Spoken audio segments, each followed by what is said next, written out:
not a Pat or a Patty.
Recording in progress.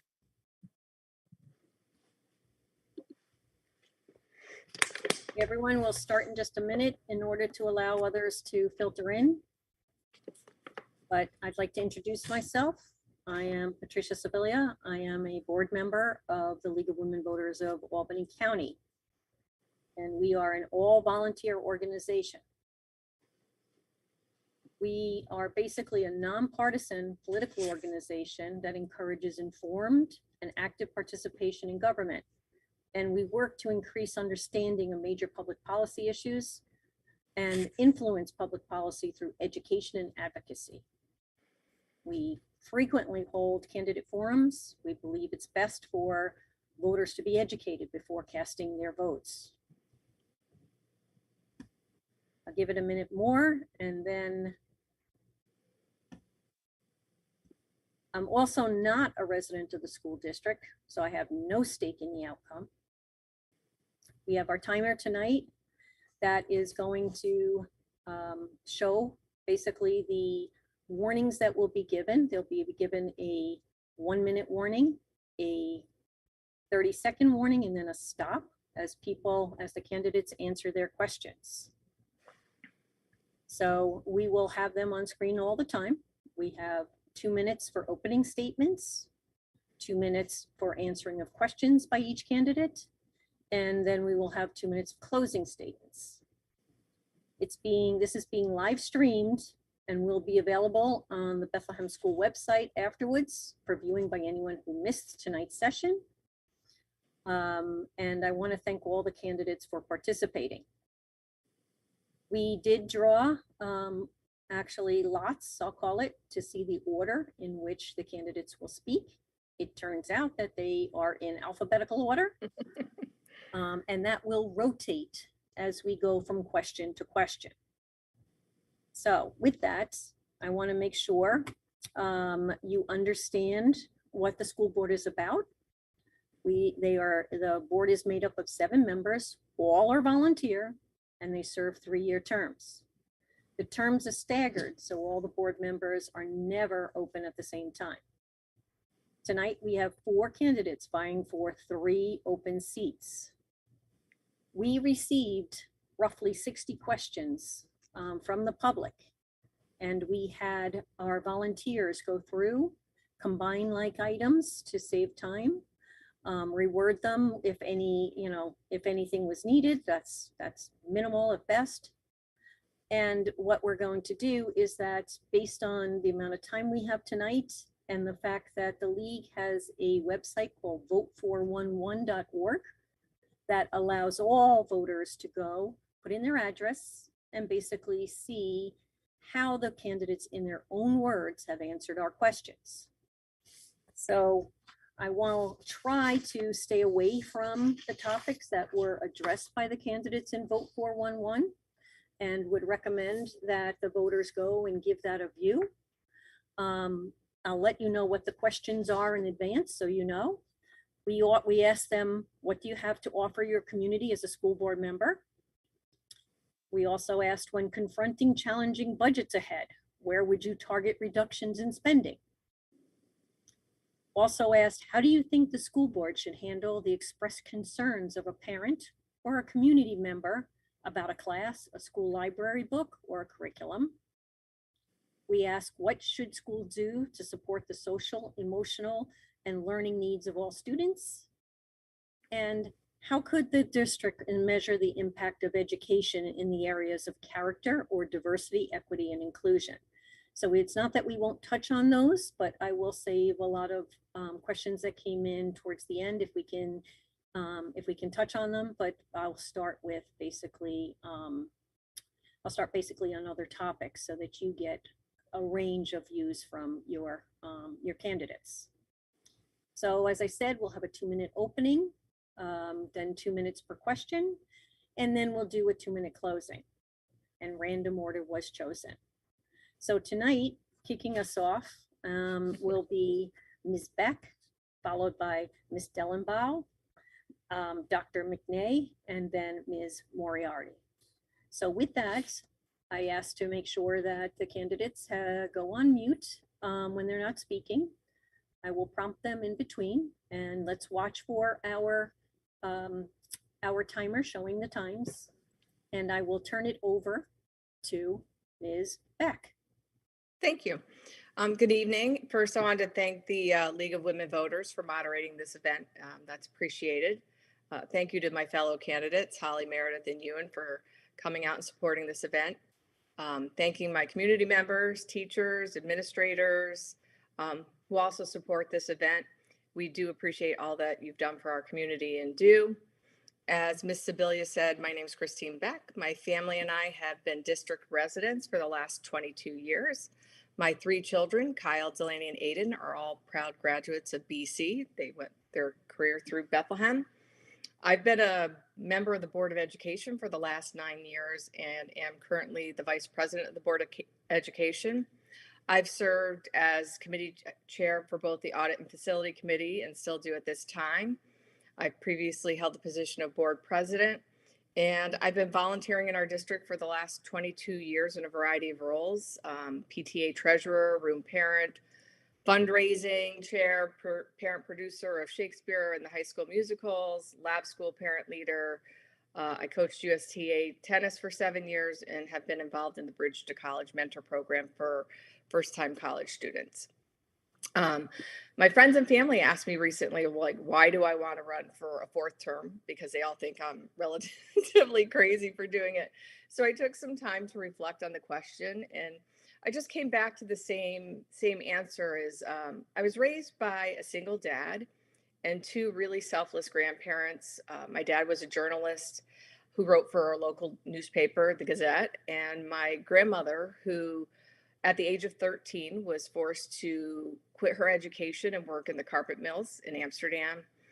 And my grandfather, who was a middle school English teacher, who really taught me what empathy and compassion looks like. Of course, it came from a teacher. But they instilled in me the importance of public education. My grandmother wasn't able to finish school for socioeconomic reasons and to support family. And my grandfather, on the other hand, dedicated his whole life to education. Thank you, Ms. Beck. What? Thank you. Your time Okay. is up. Thank Apologies you. there, but need to stop you. Thank you. Dellenbaugh? Thank you. I'll start by also thanking the League for organizing the event. My name is Holly Dellenbaugh, and I'm running for re-election to the school board. I've represented our community on the board for the past 6 years, and I would be honored to continue doing so for another term.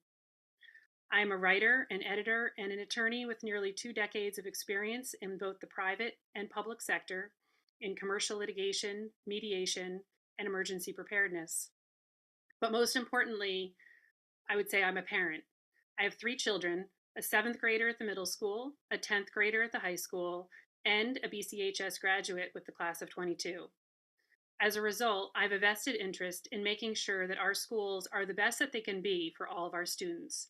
And at the same time, I also have experience navigating the full K through 12 continuum. For the past 6 years, I've been actively engaged on the board. I served as the board's vice president for 1 year, and I have served as board president for the past 4 years. I've also served on the board's policy committee for all 6 years, the strategic planning committee, and the district's COVID response team. The last 3 years have been challenging ones as we've tackled the hurdles caused by COVID and its aftermath. I'm running again because I don't feel like my work on the board is done. We depend on our schools, not just for learning, but for community, and I want to be a true part of maintaining our district's high level of excellence while we deal with any challenges that arise in the next few years. I want to continue to use my leadership, advocacy, and communication skills on behalf of our district. And I truly believe that my experience on and off the board will be an asset to our community. Thank you. Thank you. Next, we will hear from Dr. McNay. Thanks very much. I'll echo the thanks for organizing this. I want to thank also, Holly, Christine, Meredith, for your service on the board. The schools are excellent. I know it's why many of us moved here, and I really want to thank you for the time you've put in. I also want to thank all the folks in the public who submitted questions for this. We had 60 questions submitted. I really appreciate the time to get involved and make that effort. One of the things I'd really like to achieve on the board is to get more communication between the school district residents and the board itself. And I think it's a great start with that level of engagement. So I've been an educator for more than 20 years now. Right now I'm an associate professor of neuroscience at the University of Albany. While I've been there, I've been fortunate to work with some great students. I've had more than 30 awards for excellence in teaching, in student mentoring, and for student research excellence. So that's a university, state, national, a couple of international awards. My scientific expertise is in brain and mental health. So another focus of mine that I'd like to bring to the board is better focus on making sure we are proactive about looking at student mental health. The pandemic obviously hit a lot of students hard. We really need to make sure we're taking care of our kids.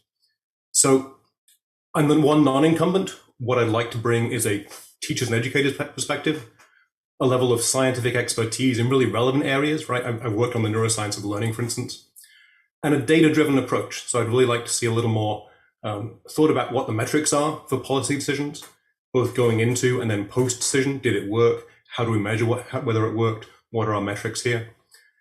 And then communication. As I said, I'd like to see more involvement with the students. A lot of the high school students have said they don't feel they're getting the representation they'd like. I'd really like it to be that the board is a place where you can get information easily. It's very responsive. And so, those are some of the things I'd like to see improved. I think the board's been doing a pretty good job in many ways. I think the schools have been delightful. Our two sons have had a great time in Bethlehem. Thanks again for listening to me and to all of us this evening. Thank you. And we'll hear from our last candidate, Ms. Moriarty.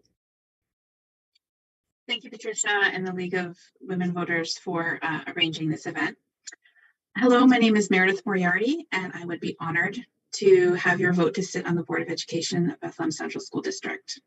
I grew up in Bethlehem. I attended Hemogrew Elementary, and I graduated from Bethlehem Central High School. Now my 3 children attend here. Next year, I'll have kids in the high school, middle school, and at Ellesmere. I've been serving this community by sitting on the board since 2017.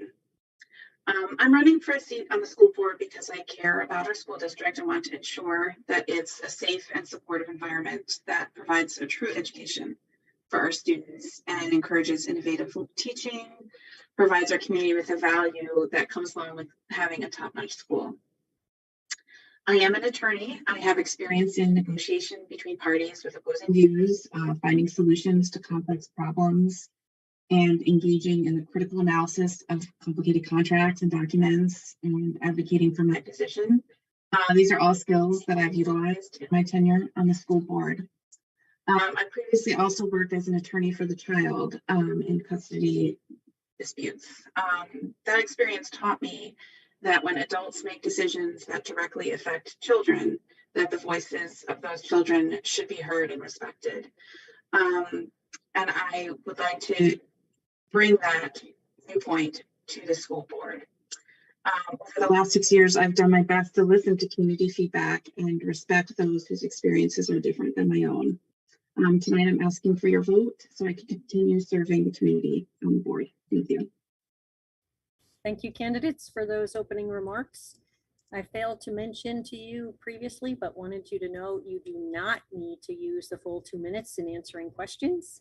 It's up to you to decide. You can certainly pass at any point if you don't want to use the full 2 minutes. That's not a problem. So I just want to make sure that was clear. Okay, We're going to start our questions now. And with the rotation of order, Ms. Dellenbaugh would go first. And the question we have, and I will repeat the question if you guys want in between, just ask me to. But the first question is, given the increase in threats and shootings occurring at elementary schools across the country, what are your thoughts on getting a full-time school resource officer permanently assigned to Bethlehem schools? Ms. Dellenbaugh. So we have 2 SROs in the district. They're stationed at the high school and the middle school during the day, during the days that schools are in session. But they do serve all of the buildings in the district. We have a good working relationship with the town and with the SROs in our buildings. And we are fortunate to be in that position. You know, as you ask about SROs in every elementary school building, it's important to remember that SROs are town employees and full-time police officers outside of the school year. So it would be challenging for the town to support the addition of 5 more full-time police officers.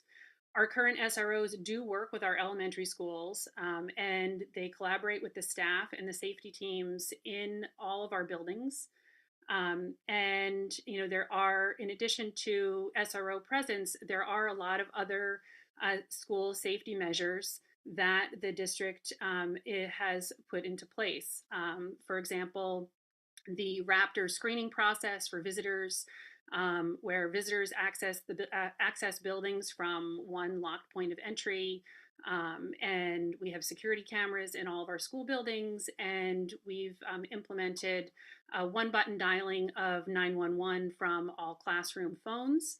And as part of this, the budget for next year, we're looking to install a Vigilon door monitoring system, which would send a notification when doors to the outside are left open, whether intentionally or unintentionally. So I think, you know, the school safety discussion involves more than just SROs, and I think there needs to be an awareness of the roles that SROs play in the schools and how they tie in with the other pieces. Thank you. Thank you. Dr. McNay, you're up next. Thanks. As Holly mentioned, this is a question that in fact goes beyond just the board. Those SROs aren't board employees, they're not school district employees. Those are police officers, and so the town needs to be involved in that conversation. I think it's definitely something that should be a topic of continuous conversation between the school district and the town. I know I recently spoke with David Van Leuven, who's the town supervisor. One of the things they're really interested in doing is having all the SROs wear cameras and get a better record of their activity.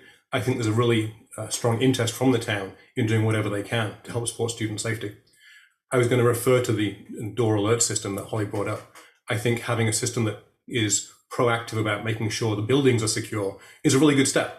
I think having those alerts that say, hey, somebody went to tennis practice and now the back door to this building is open, particularly during the school day, when you don't want to have unregulated access. Outside the school day, students are coming and going for a variety of reasons. Anything that gives you more information, more data on that has to be really good. I think it's worth noting, and Holly touched on this also, student safety isn't just about guns. One of the things that all the students are facing right now, particularly in the middle and high schools, but throughout the district, there are risks from, for instance, vaping, other drug potential use. There should be a integrated student safety policy, and it doesn't stop there. It goes to brain health, it goes to mental health, but building the community, I think, is a really important part of this. So involving the community in the discussion. What does the community think would be the best, most effective measures? It's very likely we have, members of the community that have expertise in safety. I know we certainly have police officers. Those should be brought into this conversation as well. But the short answer is we don't necessarily need more SROs right now. That isn't just a board decision, but I think some of the measures that are being taken, particularly the increased building security, increased alerts for student visitors and adult visitors, those are both excellent first steps. Thank you. Ms. Moriarty, your thoughts. I think, school safety is obviously at the top of everyone's mind daily. And so those concerns are on the top of the board's mind as well. Our two school resource officers, as Holly stated, are currently stationed at the high school and the middle school, but they do also work with all of our elementary schools. I do not think at this point it is necessary or useful to have those SROs established at each of the elementary schools full time. They do a lot of work with our elementary schools, have very tight relationships with the elementary schools, and I'm confident that they can deal with issues as they arise in the elementary schools. Our bond project does have a lot of school safety factors in it, including the door system that was discussed by also, in our last bond project, we hardened all the entrances to the buildings, including the elementary schools, so that it is impossible to enter the front door without being buzzed through the front office first. Also, school safety does not just have to do with, guns or anything like that, but also we have addressed school safety in the fact of mental health. We're dealing with mental health issues with our students. Also, our counseling departments have presented more programs on healthy relationship and sexual misconduct prevention. Thank you. Thank you very much. Ms. Beck? Sorry, you're on mute. Let's reset you. Thank you. Sorry about that. I think it comes down to, do we have a good safety plan in place? And that's one thing Bethlehem really does well. They do a lot of the drills that are required, mandated above and beyond, to make sure we have adequate plans in place. And the goals of the SROs right now are in place with the Bethlehem Police Department to meet those objectives. And by adding additional SROs, it's not going to add more value, or I think for some it might give a false sense of security. But again, there's the one button dialing. We have the vigilant door monitoring system going into place. We also, as part of the bond, upgraded some of the security systems.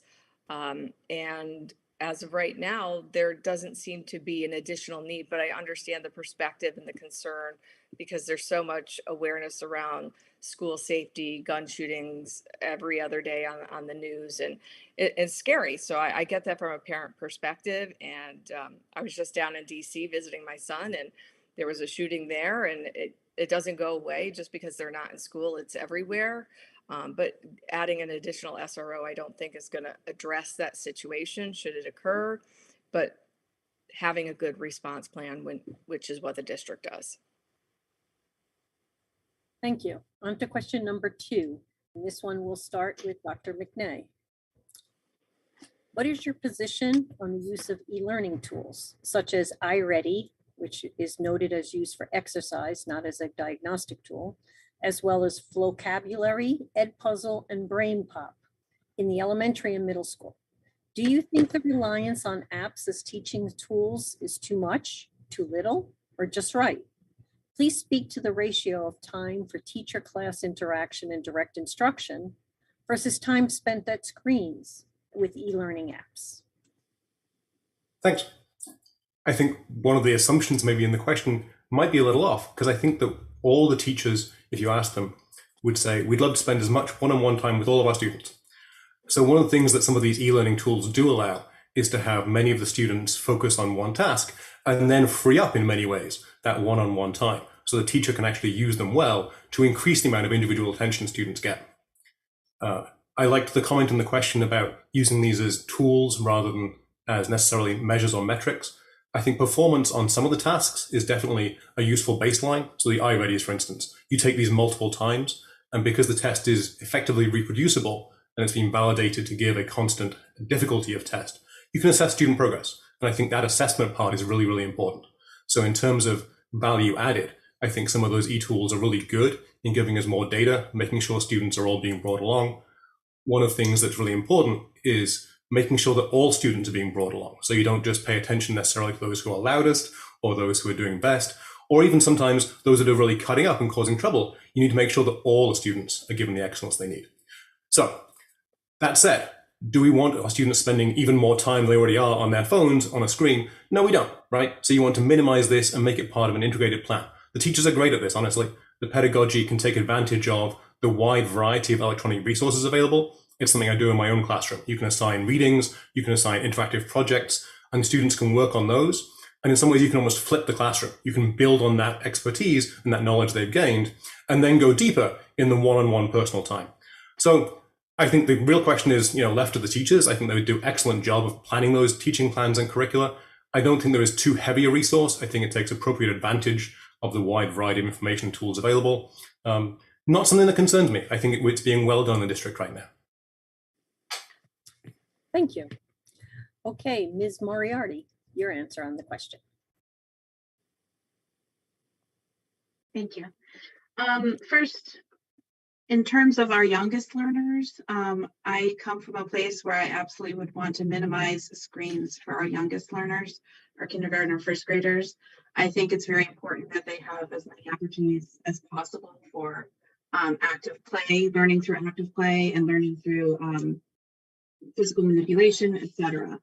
I do recognize that there certainly is a time and place for a lot of these educational apps. And I think the question always comes back to what value does it bring? Is it being used as a tool? And if so, could it be done in the same way without the screen? If it can be done in the same way without the screen, then it should be done without the screen.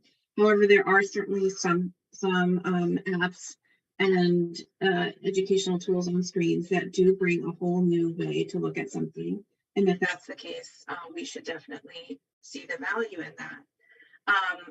One thing I think was really interesting in one of our recent board meetings, there was a group of elementary school students who talked about how they had written in their persuasive writing, they had written about the value of iReady and whether or not they enjoyed it or didn't enjoy it, what they wanted to change from it. And I think we really should listen to those student voices because they're the ones who are doing it. Certainly some aspects of iReady children, we've heard a lot of feedback that children do not enjoy, and it takes away from so much of them. But also some of these ed puzzles do bring a lot of fun to the classroom, and teachers should be able to bring that fun and excitement in as well. Certainly, I think the ratio of those fun and exciting ed puzzles where, maybe you build a robot if you answer enough questions right, it should be minimized to the point where they are seen as a fun treat. But certainly they have a role in the classroom and exciting children. Thank you. Thank you very much. And now we'll move to Ms. Beck on this topic. Hi. I think there's a time and a place for the e-learning. It definitely has its benefits, and especially with the generations that are coming through the district. Online is a lot of the way of the world now, and they are going to need those skills and tools, and e-learning happens in the workplace. It offers convenience and flexibility, can in some instances give more options. However, there's a downside to it. Kids already feel isolated. So do we want to promote that even more? There's technical issues that can occur with like submitting things through e-learning apps, more screen time where, our focus is on reducing screen time. So it has to be a good balance and a good mix of both. I think at the end of the day, though, when you're talking about iReady, I think teacher assessments are still the most valuable tool. Being able to observe a student in a classroom is going to be high on my list over iReady any day. And I agree that students definitely need to be involved in some of the decisions involving their academic careers. Thank you. Thank you. Ms. Dillenbaugh. Thank you. I would agree with Meredith that particularly for our K-2 learners, I am strongly in favor of minimizing screen time. And in our older classes, I think it's about finding a balance. Students should not be being taught by videos. That a video cannot replace the relationship between the in-person relationship between a student and their teacher. And apps and computers are not replacements for teachers. Student interaction with teachers is key. And I think there are a lot of great learning tools, particularly coming out of COVID. There was a lot more, reliance on using apps, using electronics, things that were necessary at that time. But at this point, I think we need to step back and make sure that the e-learning tools that we're using them for a good reason. That it's not just a crutch, that it's something that is supporting the learning that is taking place in the classroom. With assessment tools like iReady, I think one of the things that's important is to for the district to continually evaluate how we're using it, and the data that we are getting from the tool. Because if the data starts to become insufficient, or it's not helping us evaluate where the kids in our classes are, then maybe we need to look at a different solution.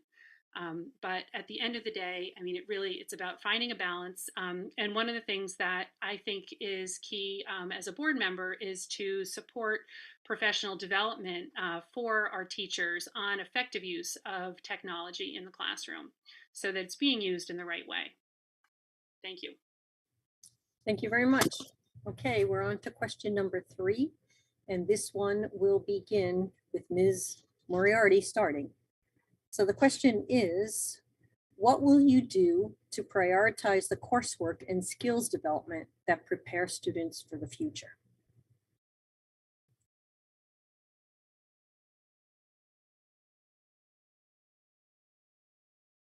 Thank you. I think this is a really good question, because we have to ask ourselves, what is the purpose of education? Why are we going through this process? What do we want our children who come out of our schools to be able to do? Certainly, we have a wonderful CTE program where we have classes in which children can take classes in everything from auto mechanics to hairdressing to culinary to a wide variety of courses. And I think those are all really wonderful programs that need to be valued, and we really need to encourage more students to take part in those CTE programs, because a lot of children really would benefit from working with their hands, working in other capacities. So I think we need to do a little better job of advertising that program and answering parents' questions, answering students' questions as they're getting ready to choose whether or not they want to move towards those programs. In terms of other coursework, we have a tremendous amount of courses in computers and other technology courses that our students have been really enthusiastic about taking, to the point where oftentimes they just can't get in as many classes as they want to get in those particular courses. So I think that it would be very helpful if we could use our counseling programs, our guidance counselors, to help guide students in order to take the correct path of coursework in order to get to the point where they want to get to make sure that they can get in all the courses that they want to take. Thank you. Thank you very much. Same question for Ms. Beck. Sure. I think Bethlehem, they're doing that. The district is gearing students to have the right skills and coursework to enter college, the workforce. We have tons of programming and curriculum options for students, whether it's art or music, but we are doing other things to gear students to be prepared with the appropriate skills, such as our social emotional learning that's being done in the elementary levels. Now we have care teams that help students. We have a social worker, guidance counselor, psychologist, care teams in the middle school that address student individual needs. And I think we're doing all the right things. We're teaching them how to be good citizens, how to be engaged, and providing those classes that will allow them to be be in the careers that they want to go into or to prepare themselves for college. I think that's one of the things we're great at. We're really great at offerings, and our students definitely benefit from them. Thank you, Ms. Beck. Ms. Dellenbaum? I think the answer to this question in part might depend on what you think the future looks like. And I think different people are going to have different answers to that. Myself, I think that some of the skills that we've been teaching all along in our courses, like reading, writing, our math skills, those are always going to be important. But I do recognize I think there are areas that with respect to sort of the future and being sort of career ready that we can continue to advance for our students. For our older students, I think we can, as Meredith mentioned, continuing to support some of the CTE programs through BCSD, and encouraging more collaboration with our business community, such as mentorships and internships that would promote knowledge in those areas, and to just to grow that relationship. At the same time, at the elementary level, some of the things that we're already doing, such as providing enrichment opportunities with the use of robotics kits that allow for some exposure to problem solving and critical thinking, or at the middle school, continuing to support programming, enrichment programming like Odyssey of the Mind, where kids are getting, again, the problem solving and critical thinking. Those are skills that will be valuable no matter where life takes our students. Thank you. Thank you very much. We're on to our next question. Excuse me. Oh, no, I am sorry. You are correct. Dr. McNay, your chance to answer this question. Thanks, appreciate it. And I really like this question. It's something I actually address in reasonable length. Some people would say too much length on my website. If you go to ewanmcnay.com, there's a bunch of discussion and thoughts about how we should improve the district and what the options are. I'd encourage the other candidates to create websites also. I think that's a really useful tool for communicating thoughts and opinions. This is an area where I think there's definitely a need for improvement. So something I bring to the board is, I have a bunch of expertise, more than 20 years now, working with really high achieving undergraduate and graduate students. So I've worked in college admissions. I've got the expertise on how you create and foster that level of excellence that many of our students, are seeking to achieve. It shouldn't just be college, right? So that's where a lot of my focus has been. But I think one thing I've heard from parents a lot, as I've been discussing in preparation for this run, the students who want a more hands-on learning style maybe aren't getting that level of support. So Bethlehem has been really good at supporting high academic achievement. And there's a wide variety of classes, as a couple of other people mentioned, in CTE. We have a great capital district BCSD, but it's not always the best supported by the school district maybe. It's certainly not the easiest to take advantage of. My own elder son took a BCSD class in theater, art, tech, and music. We had to arrange for Ubers in many cases because there was no transport available. There were several obstacles in the way of his being able to do that. And many students just wouldn't have that option.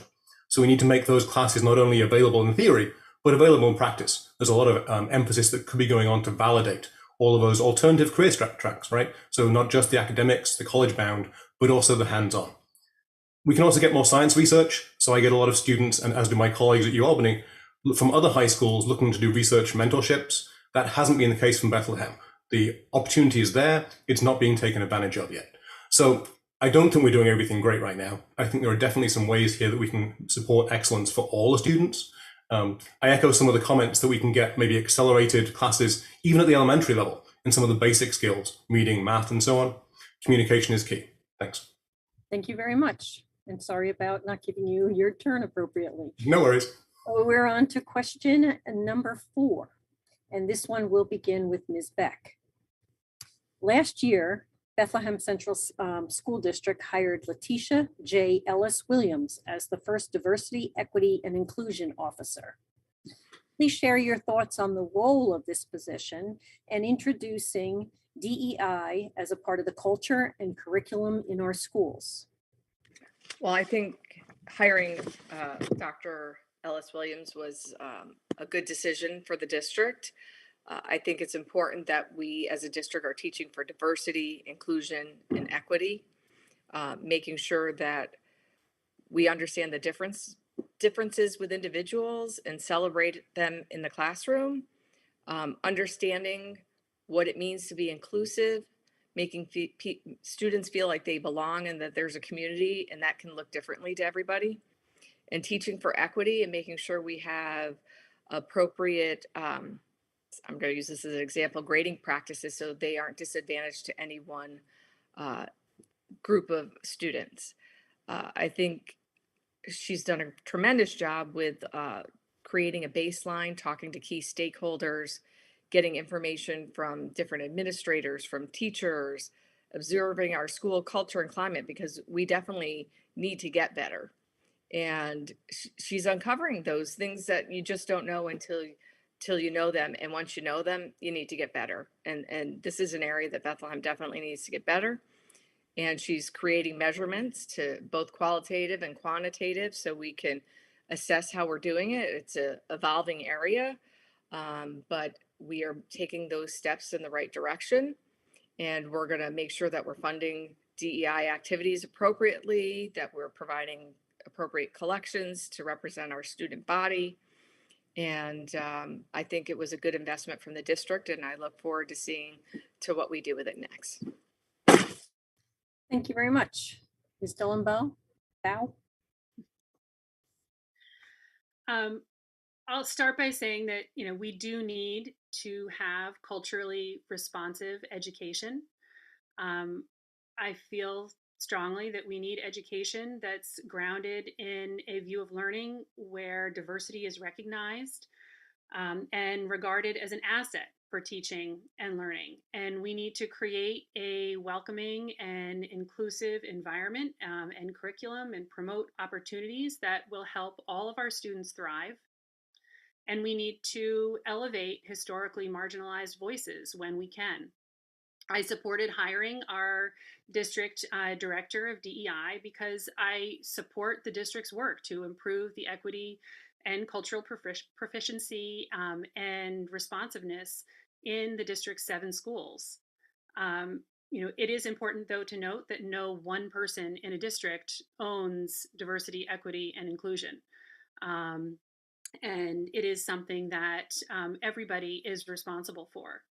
We do need to identify imbalances so that we can continue to move forward, maybe looking at language and lessons and classroom discussions.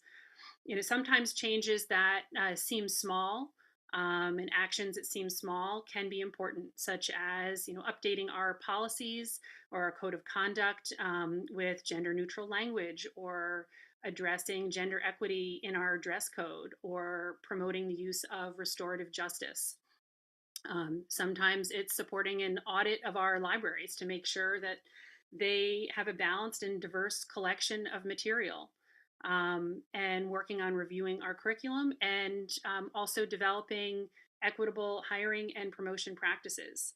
But I think the most important thing that we can do is to create an environment where feedback is well practiced and perceived as positive and not as a negative. Thank you. Thank you so much. Dr. McNay, your turn on this question. Thanks. I think that a couple of the points have been touched on are really good ones. In particular, Holly's point, right? DEI is not the responsibility of one officer. DEI has to be something that's kept in mind all the time. And honestly, in contrast to Christine, I think this is actually an area of strength right now for BCSD. I've been hugely impressed with the student body. The level of acceptance just inspires me a lot of the time, right? I see students really just genuinely not caring whether their friends are black or white, male or female, trans, cis, just doesn't appear to be an issue in the same way it has been for many previous generations, and that really gives me a lot of hope. How can we improve that? How can we build on it? So the first thing you do is you listen to the students, right? The Association for School Curriculum Development, they define equity as simply meeting young people where they are as they are. And I think this is really important. You've got to listen to the students. And one of the things, not to beat the gong too much, I'd really like the school board to get more student input. Ideally, if we can create an official student rep to the board, that'd be really great. This kind of thing would be the area where they could play a part. So the whole school district has to be willing to be uncomfortable if necessary, right? This comes back to the previous question in some ways. You create equity by making sure that you have excellence available for all students. And then from the top down, you've got to be proactive in assuring students that the school is a place of support, whatever their needs are, mental health, physical health, career skills, right? That example has to come from the top down every day. I've been especially impressed with my time in the middle school, for instance. I think Mike Klugman has a character development program that is just outstanding. And I've really enjoyed watching the students respond to that and elevate themselves and then build that peer education. So I think there's a whole lot of good going on here. I think if we have an officer who can help support, put in place metrics, right, gather more data on where there might be a need for further improvement, that can only help.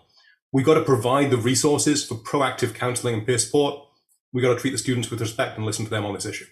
We know an awful lot. There are a lot of data about how students learn best across a wide spectrum of learning needs and how, prior history can be used to build excellence in learning for all those students. We should do that. Thank you very much. Ms. Moriarty. You're on mute. Sorry about that.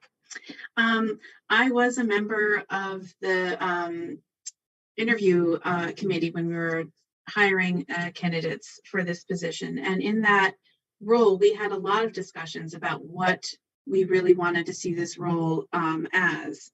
And as Holly mentioned, I think the most important aspect of it is that Dr. Ellis Williams is not the only person dealing with DEI issues, and the entire DEI program should not be put on her shoulders. I think her role is to help educate and support all of us within the school district in dealing with DEI issues. Since Dr. Ellis Williams started, we as a board asked her to examine a tremendous amount of school data so that we can have an accurate accounting of where we are and also the metrics so that we can measure our progress. And she has presented that data to the board. The data includes things like graduation rates for different subgroups, discipline rates, and the amount of special education that students are getting. And looking at those subgroups within our population to determine whether or not there are trends and the impact of any new initiatives going on in the future. And I think, her ability to not only deal with the data, but also to deal with the people has been tremendous in our school district. And I'm really excited to see where the role goes in coming years. Thank you very much. We're on question number 5, and this one will start with Ms. Dellenbaugh.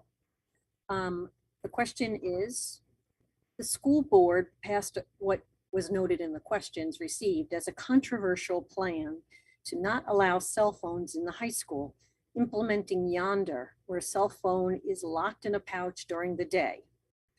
What is your position on limiting cell phone use in the high school, and your thoughts on supporting students who may have a need to have contact with family when they have immediate mental health needs? So I do support the administration's recommendation to implement the Yonder pouches at the high school. We have tried using sleeves in the classroom. We have tried asking students to keep their phones in their backpacks, and it's been unsuccessful. And it seems as if it's placed a heavy burden on our classroom teachers with reports of impact on instruction. The phones are causing disciplinary issues at the high school. And there's also, the mental health aspect of being constantly attached to a cell phone. In the district climate survey, we've seen increased reports of students feeling lonely, which aligns with our nationwide reports of mental health issues among teenagers. We want our students to be engaged throughout the day, not just during class, but also when they see each other in the hall and during lunch. I did have questions myself about this, but I researched reports about the implementation of Yonder in other school districts. And those schools have seen a decrease in disciplinary referrals for defiance, for disrespect, and they've seen, most importantly, an increase in students interacting with each other and an increase in student engagement. And reports from students at those schools have been very positive. We do need to make sure that the district is being responsive to parent concerns and communicating solutions, such as with respect to students that might need to reach a parent or somebody else during the day. And at the high school, there is the ability for students to go to the counseling office, to go to the main office if needed. Students at the high school are able to email their parents or guardians outside of school, unlike at the elementary and middle school, that's available to our high school students. And, we I'm need going to. to have to stop you. I Thank you. apologize, but time is up. Okay, Dr. McNay. I think we were all expecting this question. I spoke about this actually at a recent school board. I pointed out that the recommendation from, for instance, the American Psychological Association is not to use the lock pouches, that there are other mechanisms, both psychological and physical.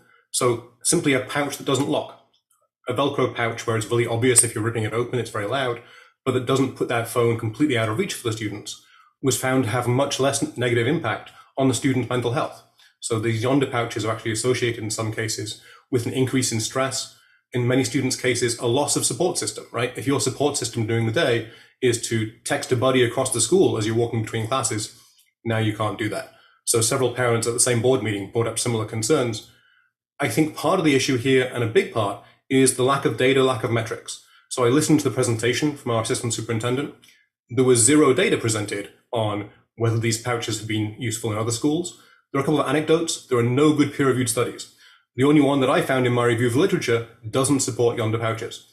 So I'd really like to see a better plan, data-based, for why this particular measure. I'd like to see a better plan for gathering data on their effectiveness, okay? If these are introduced in the fall semester, how do we know whether they work? What are our metrics going to be? How are we going to define success? And as far as I can tell, none of that's in place right now. So you don't want to take away a support system that many students are using, particularly post-pandemic, without being really certain that are we going to be causing more harm than good? Is this going to be effective? Why isn't the current sleeve system being enforced or sufficient? Again, no data yet. So when we have a plan that's not necessarily in line with expert recommendations and that doesn't appear to have the necessary data, then we shouldn't be implementing at least yet. Maybe it'll turn out to be the right thing. We don't know, and we should know. Lastly, there's a problematic association, Yonder in particular. So that, there's association with Dave Chappelle, the comedian who wants not to be recorded saying hateful and intolerant things. And if you talk to the students, they are literally in tears about this. They feel very ignored and very oppressed in some cases at having that association imposed on them from above. So not yet, certainly, and maybe not at all. Thank you.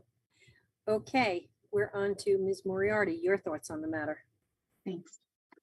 The CDC recently released a study that showed alarmingly high rates of anxiety, depression, and suicidal thoughts, especially among girls and LGBTQ youth. And experts agree that one of the best ways to combat these destructive feelings is through a feeling of connectedness and community. Right now, the cell phone use in class is an academic distraction for students and for teachers. The cell phone use between classes and at lunchtime is a bar to more in-person interaction, which is where we get the communication, the community, and the connectedness. With the current system of cell phone sleeves within each classroom, it puts the burden of policing the devices on the teacher every single class, every single day. I believe that the pouches are the best way to remove the distractions from the academic and social life without overburdening teachers. This will be a tough adjustment for some, and there's going to be some students who try to get around it. I have asked in meetings the district to ensure that there are more supports in place during this transition, including more drop-in time with counselors for those who are going to feel anxious without their cell phones, informing students and families about the different ways to communicate during the day, including email and phone calls. And also providing more activities during free periods to help students learn how to reconnect with each other. Mr. Domel talked about one of the schools that he went to go visit that put in either an air hockey table or foosball table to bring in some more activities kids are excited about to, get people back into learning how to interact with one another. I think the district has done its due diligence. It's gone to see these systems in practice. It's taken students to see the systems in practice. We've talked to administrations that have gone through this transition. Thank you. Thank you so much. Okay. And finally, Ms. Beck on this topic. Sure. I mean, there's no question that both adults and students are struggling with the addiction of cell phone and the effects that it's having on academic learning and focus in the classroom. I'll be the first one to admit when the cell phone policy came out for middle schoolers, I wasn't sure the success of it because I did think anxiety was going to play in because they didn't have access to their cell phones. And but I was wrong. I was absolutely wrong. It was successful at the middle school, and the district did its due diligence. We got students involved. They went to a couple of schools. They observed other students using the pouches. They got the pros and cons. I believe the Senate was involved in the discussions. So we had effective communication with our students. And it's not all about data. Observing the use of them and talking and discussing with peers is just as good of a measurement, if anything, in the beginning anyway. And they did show that they had a decrease in mental health referrals. Some studies are showing increased participation in co-curriculars. Making sure that we measure it, though, is important, but it's not all quantitative. It can be qualitative measurements. And there's also a factor that we aren't recognizing is how this is portraying into the business world. Some of the students who go into the workforce after they graduate, they don't know cell phone etiquette. Keep your phones in your pocket when you're in a business meeting. Communication is lacking. It's very evident that there's a significant impact on our students coming out of high school and going into college. But from a different perspective, I also have two kids, one that would have needed a phone for anxiety and one who's a diabetic. And as long as there's a plan in place not to, point them out or identify them, I think that's important. And also teaching students structure and guidance and self-regulation. If we don't have that, then. Yes. Hot topic. Definitely hot topic. Okay, we're on to the next question. And Dr. McNay will start on this one. So the district suspended the use of the RTI math enrichment and accelerated math programs in the elementary schools during the pandemic, and it has not yet been restored. Both parents and as well as teachers have voiced concerns about this. Give your thoughts on this, including restoring this during school hours as opposed to after school and weekends. So the short answer to this is, yeah, we certainly should if we can. And I think we can, right? This is about offering the widest range of opportunities.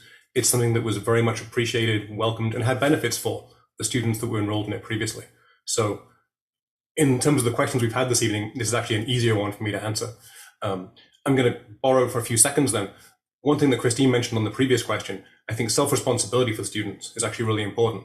And putting a locked device, you shall not use this, teaches exactly the wrong lesson. You want students to learn to be self-regulating in their cell phone use. Sorry, back to this question.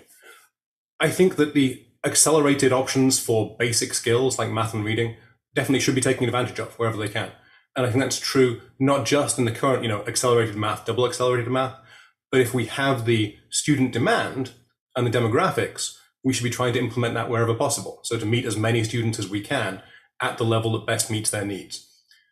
That isn't always, in practical senses possible. You can't always have an infinite number of classes in every topic, for all the student groups. But yeah, definitely across the, elementary schools, we should be trying to implement something that takes advantage of those who show particular aptitude in given subjects as early as possible and build on that, because that's how you get them to the point where they're excelling in middle school, excelling in high school, and you're keeping them engaged. Otherwise, you run the risk of losing those students and actually having them, not get the greatest benefit out of the great school system here because you lose them early on and perhaps they don't feel challenged. So do I think this was a great program? I absolutely do. Do I think we can attempt to restore it wherever possible? I do. I think there's time for that within the school day. There's going to need to be some interesting conversations about how we gather those students together across the different elementary schools. But I'm sure we can address that with more communication with the community and with the students. Thank you very much. Ms. Moriarty.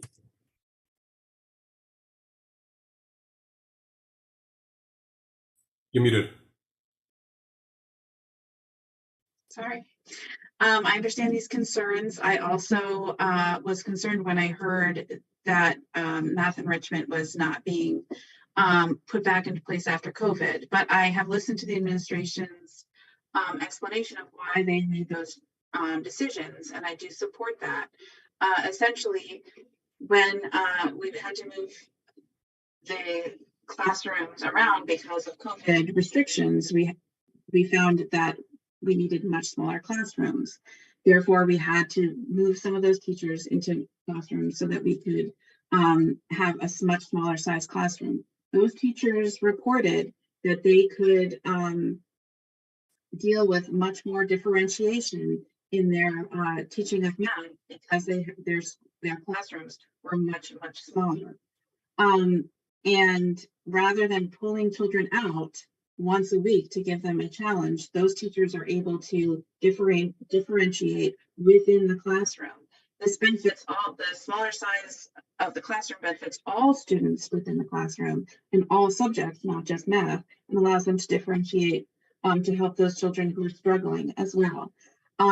As far as kind of a related topic was the question of whether or not fifth grade math students should be accelerated in math. Previous to COVID, we had fifth graders accelerating. Now we are accelerating in sixth grade.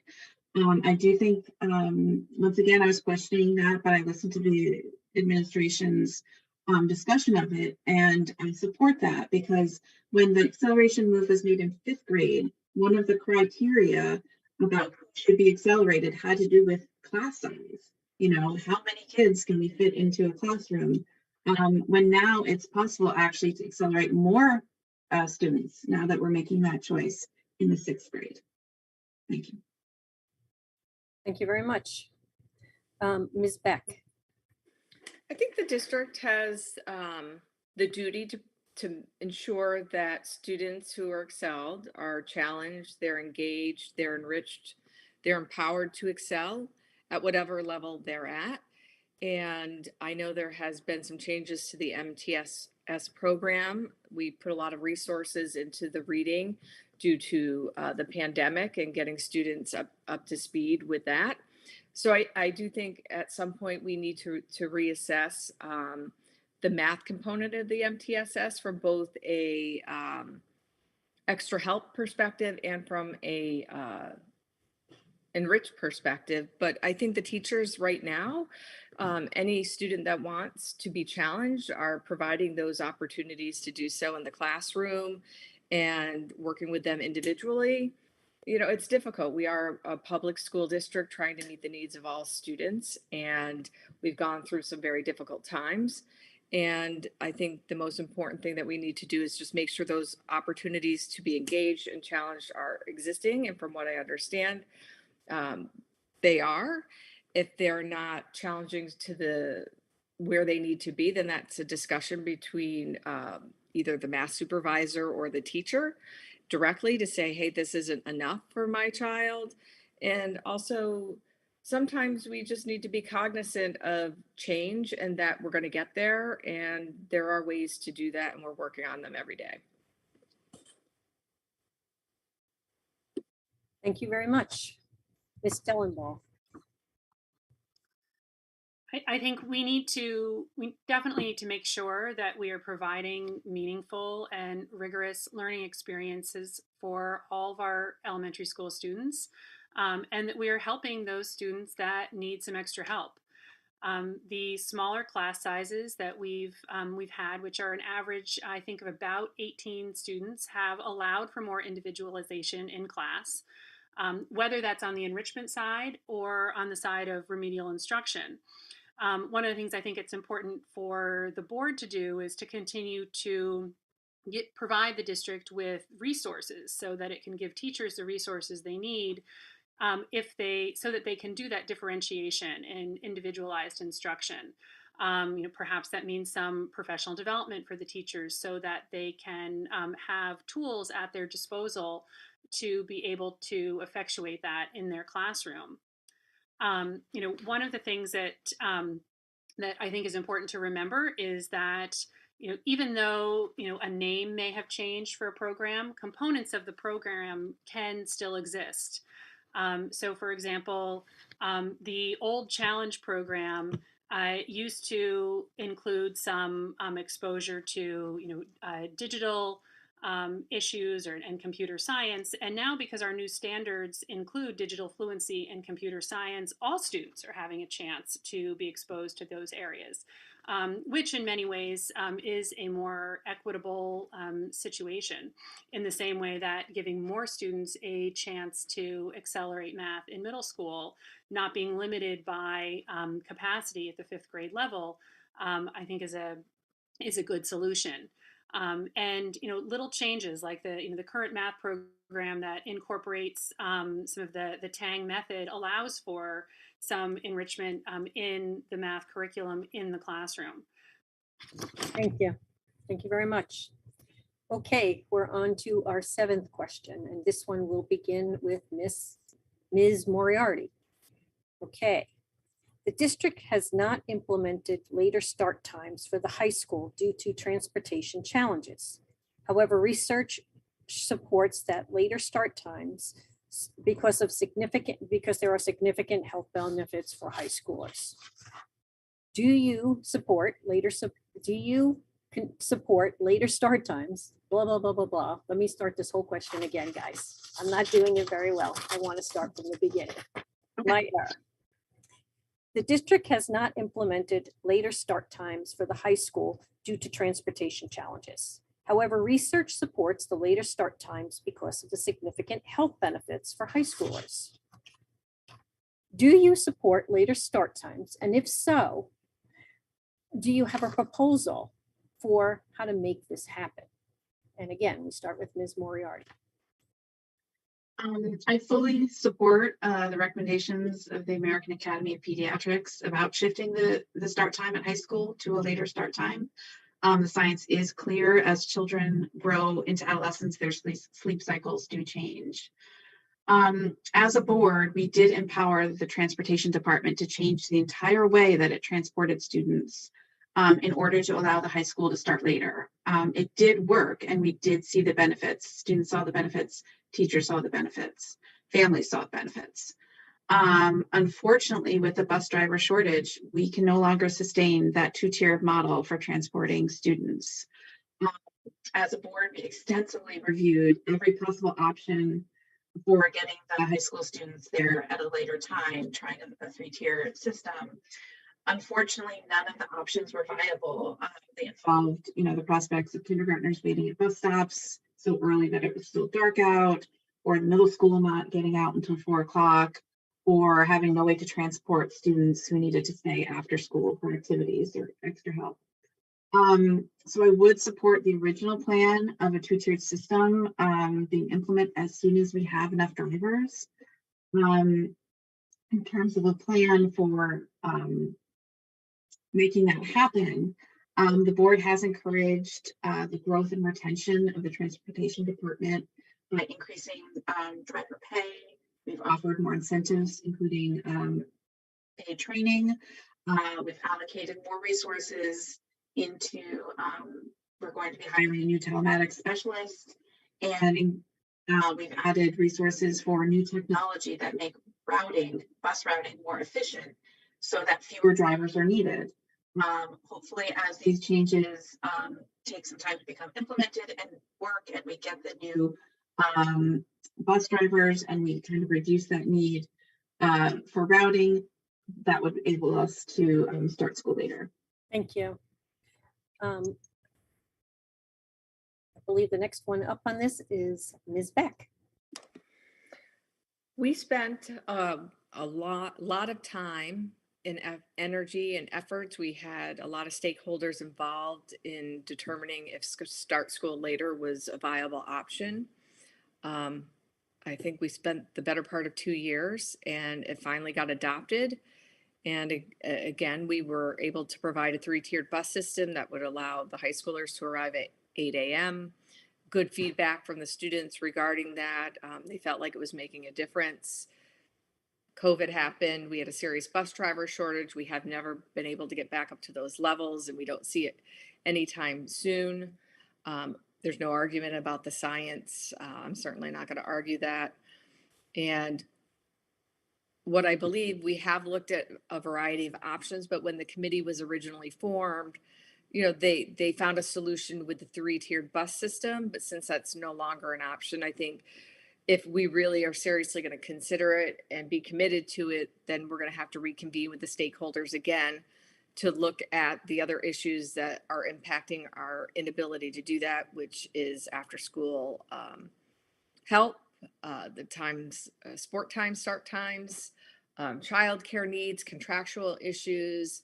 There are a variety of obstacles and roadblocks affecting start school later without the ability to have a three-tiered bus system. And we have to determine, do the disadvantages of starting school later outweigh the benefit? And I don't think those conversations have really been had in a way that the original committee did. And we would need to examine it closer if we are as committed as we once were. Thank you very much. And with that, I think we're up to Ms. Dellenbaugh.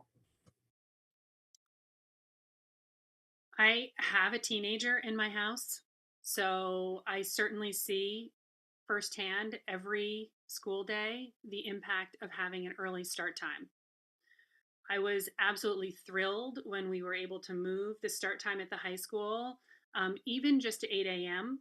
During the 2020-2021 school year. And I was disappointed when we had to revert to an earlier start time, because I do think even that half an hour makes a big difference. And I fully recognize that a later start time better aligns with research about the need for sleep for teenagers. However, at the same time, I am fully aware of all of the practical issues of why we had to revert to the earlier start time, many of which Meredith and Christine have already discussed. I mean, the bus driver shortage, it's not just in Bethlehem, it's nationwide. There's a dearth of people who are getting the right CDL license. And then on top of that, have the qualifications to drive a bus. So we have, I think the last time I checked, about 20 fewer bus drivers than we had when we implemented this plan, which makes a two-tiered busing system impossible. Last year, we had a lot of conversations about moving the start times of the different building levels around, which, in addition to impacting our students and families, it also impacts our teachers. And all those different constituencies had thoughts and opinions about the impact of making those changes. We also looked at walking distances, whether if we increase some walking distances for different building levels, we could shrink some of the bus routes or consolidate them. And that also had challenges. Thank you very much. Dr. McNang. Thanks. I was actually, this was a battle that was won, and I think we all agree that it was a fight worth having. The data are really clear. So I was part of the Start School Later campaign.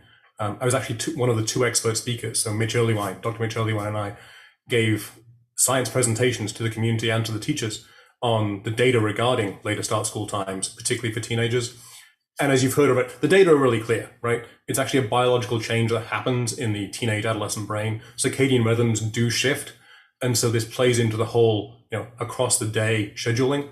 One of the problems we touched on briefly with phones was that the biggest danger actually is late at night. So reducing phone use during the day is one thing, but the most important time, if you look at the recommendations from the American Psychological Association, American Pediatric Association, is you want to use late at night. That's the critical part, and that plays into getting enough sleep with a later high school time. So we all agree on the objective. Honestly, I appreciate the district's effort on this. I think there's been a lot of good work put in by Holly, Meredith, Christine, and the rest of the board on trying to find ways to accommodate that practically. The shortage of bus drivers is a real thing. If you've looked at the attempts to hire more bus drivers, there have been significant increases in wages offered. There's been a lot of flexibility. The district hasn't been able to recruit enough, but I don't genuinely think that's for lack of trying. I think there's been a lot of hard work put into this. The Start School Later campaign nationally does have some alternative thoughts that may be worth considering. So you can do some work integrating with perhaps the city bus system. A lot of places have managed to get high school students to take some buses from the city when possible, which reduces the load on school buses themselves. You can integrate across districts perhaps. But while the answer to the question is yes, we should definitely start high school later, I totally appreciate the pragmatic difficulties that are being faced by the district in actually putting that plan into play. And I think it's a place where we're all on the same page. We'd all like to have high school start later. It's really important for the kids. We have to find a way to get it done. A little more flexibility in considering options might be worthwhile, but I think there's been some really good work done on this. Thank you very much. Yeah. Okay, we're on to the next question, and Ms. Beck will be the lead off on this one.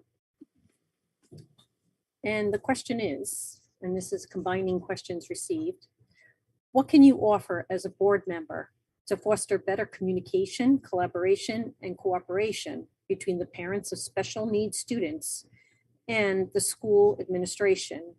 And is there any way the district can provide equitable learning opportunities for neurodiverse students? That's a great question. I think as a board member, one of the things that I do very well is I'm available to our community members at any given time to address their concerns. I listen and I speak up if there's a concern that somebody doesn't feel that they could bring to the administration's attention on their own.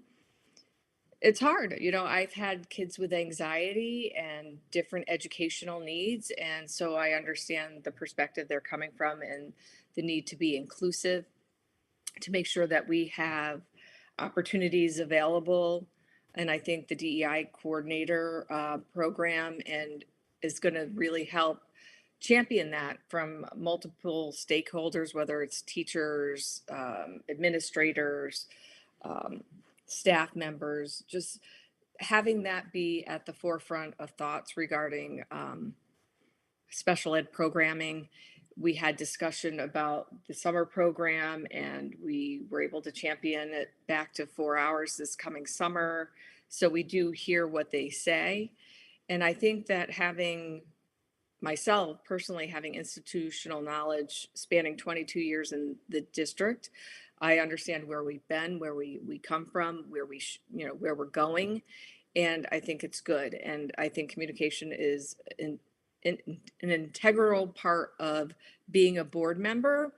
But anybody that knows me knows that I'm not afraid to speak up or advocate on their behalf.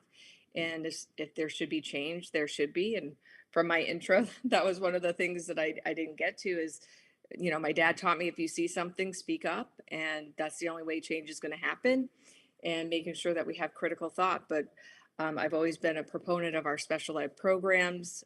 We have sports programs now dedicated where they're integrated with students within the program. And I continue to, Yep, I'm going to have I'm to cut done. you short. Thank you. Okay, Ms. Dellenbaugh. Just to echo something that Christine said, I think it's important to remember that DEI work also includes making sure that we are meeting the needs of our neurodiverse students. With respect to communications, with this issue and any issue, the board needs to make sure it has an open dialogue with parents and community members so that concerns can be heard and addressed promptly. I think it's really important that the community knows who is the right person to direct a question to, because sometimes the board is actually not the best person to answer a question. Many times it's a teacher or it's the principal or a supervisor or administrator. And sometimes I think that piece can get lost.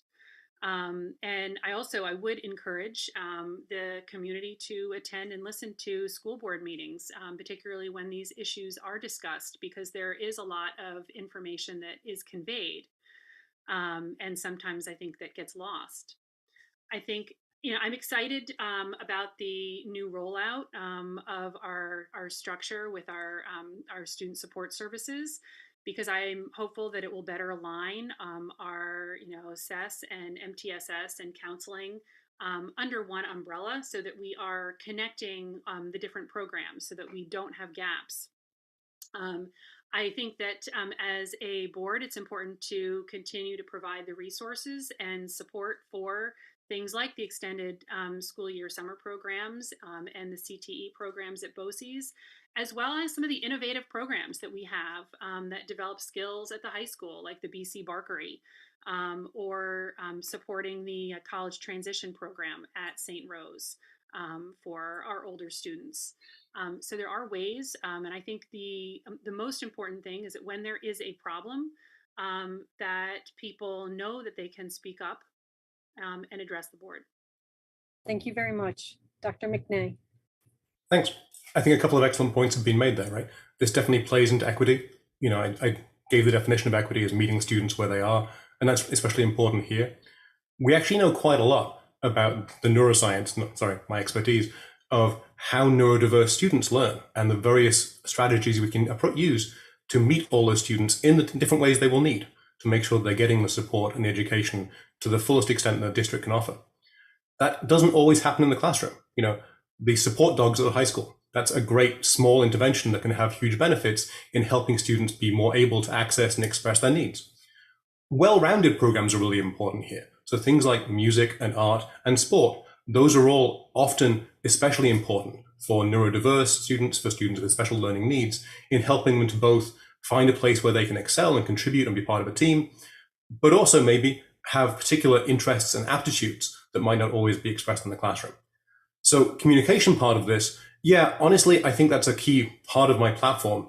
When I put it up on the website, we want more proactive communication. We want the board to be using and soliciting a lot of the expertise that exists in the community. And I think while anyone can always come to a board meeting, and they're obviously open to all, there's perhaps a little more active, proactive communication and searching for that input that would be welcome. That comes back to mental health as well. One of the key roles the board can provide is to give the resources for more proactive mental health interventions. So we can have more behavioral assessment. That's a key tool that's really useful in working out what students need and how best to support them. We can make sure that there's time and attention given to checking in with all students, not just those with special learning needs, but all of our teenagers, as to whether they're doing well, whether they need a little extra support, how we can best put in place programs that will allow them to succeed. But that's especially true with those with special learning needs or who are somewhat neurodiverse. So more proactive intervention, more proactive communication, and take advantage of what we know about the science of learning across the spectrum. Thank you. Ms. Moriarty.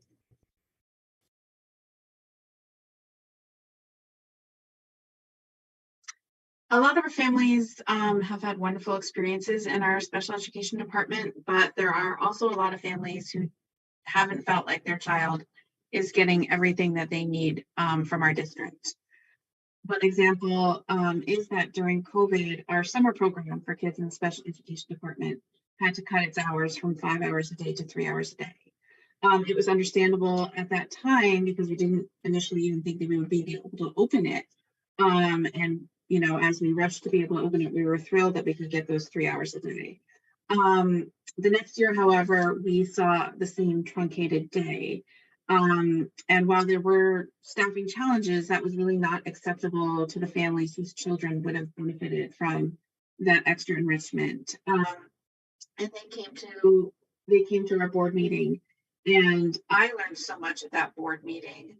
And I learned a lot also about the importance of public comment, because I would not have heard or learned so much about it if there was not that robust public comment there.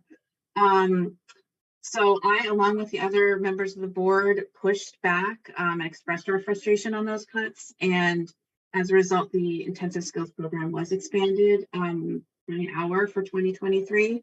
And if we are able to fully staff the program this year, I would really push for it to be expanded to the full 5 hour day, because our families told us how much those extra hours meant to their children. Additionally, we have a committee for our special ed families. I would love to see a board member come to some of those meetings so we could just hear directly from our families in a more intimate environment. I am also very excited about the restructuring of the special ed department, the hiring of a new director of student support services who's going to provide the coordination between special education, counseling, social work, and instructional supports. Thank you. Okay, that ends our question period, and we are running a little bit late, and that's because the number of questions, and we still didn't touch on some topics that I still have left on the page. So I apologize that we are in that situation and we didn't get to cover everything. Thank you to all who submitted their questions. They were very good questions. Before we begin our closing section, I want to make sure people remember, check vote11.org. You can actually, the candidates can make updates still. So if you give it a day or two to let all the candidates enter their stuff, that would be helpful. Remember to vote on May 16th, not just for picking 3 of the candidates here, but also on the proposed budget and for the bus proposition. And please check the school district website for more information on those. I do want to let you know the League is an all-volunteer organization. We could use your support to provide things like this to the community. So you can check us out on lwvalbany.org and consider that. So we're going to go right into closing statements. It is 2 minutes per person. We'll be going slightly over, and we will begin again with Miss Beck. Miss Beck. I didn't realize I was closing too. Okay, great. Thank you. Thank you for moderating as well. I appreciate it. Back in 2020, I said the same thing, and I'll say it again. It's been a privilege and honor to serve on the Board of Education for the last 9 years. I've been fortunate enough to work with a group of 7 people overseeing decisions that have impacted our children, and I continue and have the desire to be a part of our board again for the next 3. I feel that I've represented our community well. I'm an engaged member. I listen, I speak up. In the last 9 years, I've been a part of this board that has approved lots of initiatives, one-to-one computers, programs geared to address rising mental health and social emotional programs, dedicated resources for early intervention, helped on promoted several capital bond projects, one including the new auditorium at the high school and soon to be middle school, approved the DEI officer, and the list goes on. I bring a unique skill set to this board as an internal auditor. I can identify and map out processes and determine if we have any gaps, and I ask the hard questions. And I have a financial background that gives me in-depth knowledge to ask appropriate questions during the budget process. I'm curious, I ask a lot of questions, and as a parent, I've been in the district for 22 years, and I have a strong understanding of our curriculum, co-curriculars, sports program, and I made the choice in 2001 to be an involved parent, and even after they're gone, I'm still an involved parent in our community, and I hope to continue to make a difference. And it would be an honor to serve again. And I look forward to continued support to re-elect Beck on Tuesday, May 16th. Thanks. Thank you so much. On to Ms. Dellenbaugh. Thank you. In conclusion tonight, I just want everyone to know that I care deeply about our school district. I have always given my position on the board 110%. I believe strongly in giving back to our community, and over the years, our schools have been the place where I've given the most of my time, whether as president of the Hammergrail PTA or volunteering for middle school and high school theater productions, serving on the Lab School Board of Examiners, or participating in the Bridge to College mentoring program. Continuing my service on the board, to me, is just a natural extension of the duty that I feel to volunteer to improve our schools. As a board member, I have tried to get experience with all facets of education in our schools. I've spent time in classrooms at all of our different building levels, having a chance to watch our teachers at work. I've taken advantage of opportunities to attend conferences and trainings for school board members to stay abreast of new issues in education, such as changes in federal and state law that impact our policies, and read books and articles and listened to podcasts, talked to experts to stay on top of new research, such as developments in the science of reading.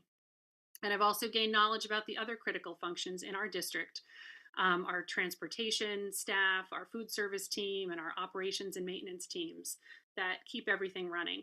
And in my experience, the key is having the capacity to learn when faced with a new topic and a new issue.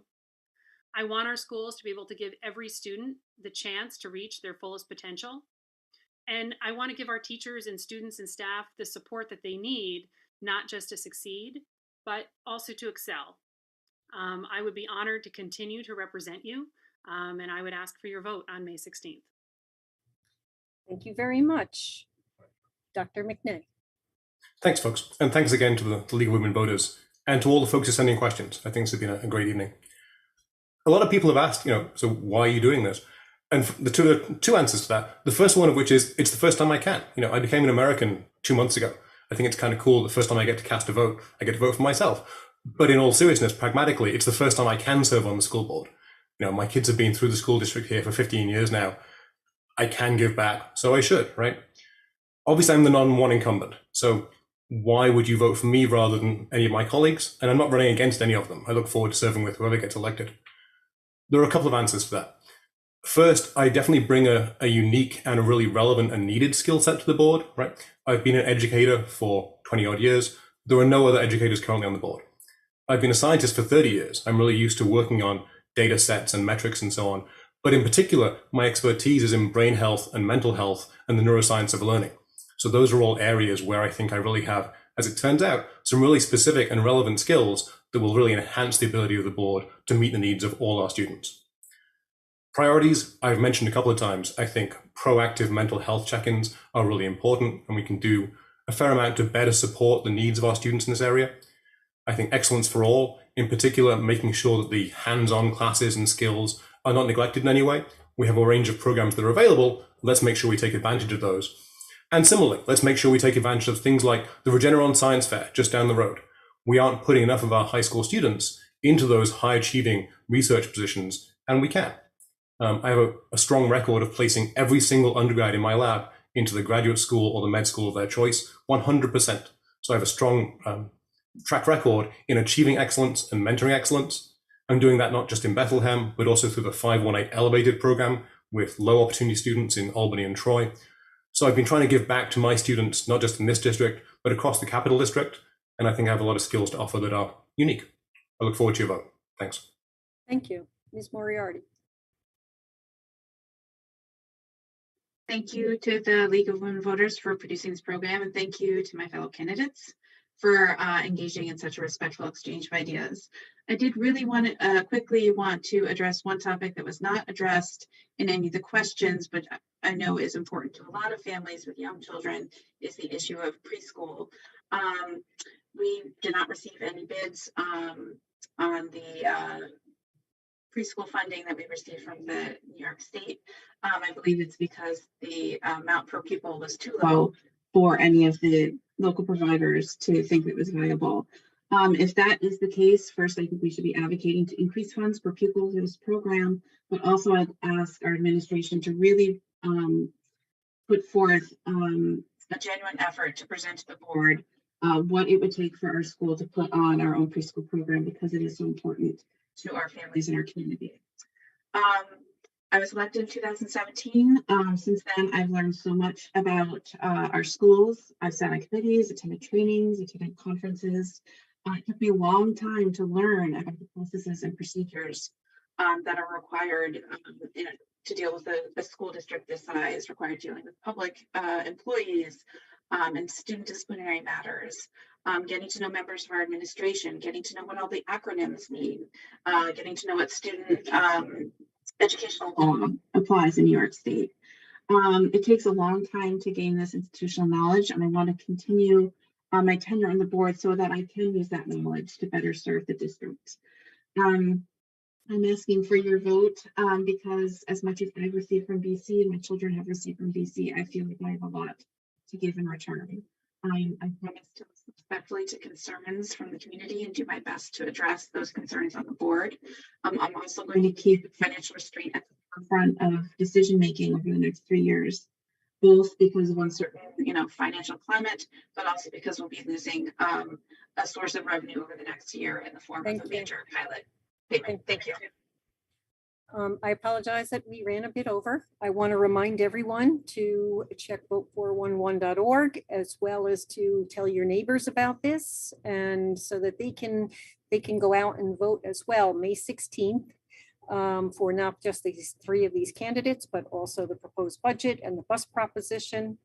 And I thank all the candidates for their time and their respect for each other, as well as everyone who submitted questions, and all of our off-screen as well as on-screen volunteers that made this happen with the League of Women Voters of Albany County. Thank you very much. I hope everyone Thank has you. a very pleasant evening. Thank you. Thanks, all of you. Thank you.